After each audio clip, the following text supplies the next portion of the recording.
Magsuong notadong rugby boys nga nangawat sa usa ka panimalay sa Cagayan de Oro City, nadakpan human mahuli kam ang ilang pagpangawat. Dugang detalye sa report ni Cyril Chavez. Kini ang kuha sa CCTV nga anaa palibot sa panimalay ni Ori John Vamenta sa Vamenta Boulevard, Barangay Carmen, Cagayan de Oro City.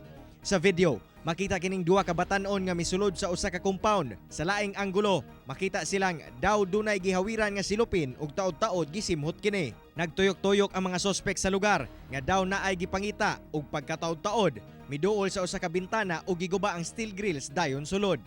Milabay ang pipila ka minuto, makita ang usa ka sospek nga midagan pagawa sa compound. Gisundan kini taod-taod sa laing sospek nga aduna nay dalang dako nga telebisyon.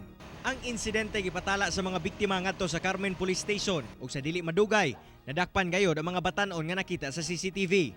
Giila kining sila Christian Sabihon, 19 anyos, ug igsuon nga si Dave Sabihon, 18 anyos, mga residente sa Agora Lapasan ug mga notadong rugby boys ug kawatan. Na-follow up na to siya, na-recover na to ang katong item na television. So ato na properly turnover. Aminado noon si Dave nga siya ang nakita sa CCTV ug nagmahay na kuno siya sa iyahang gihimo.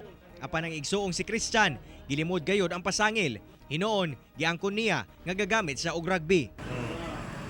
Pero ang isa, ikaw nakuha. Oh, kana ron dako. Ako, so ikaw ni bit-bit.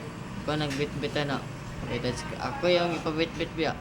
Kasong paglapas sa PD 1619 ug RA 10344 ang gipasaka batok sa mga sospek.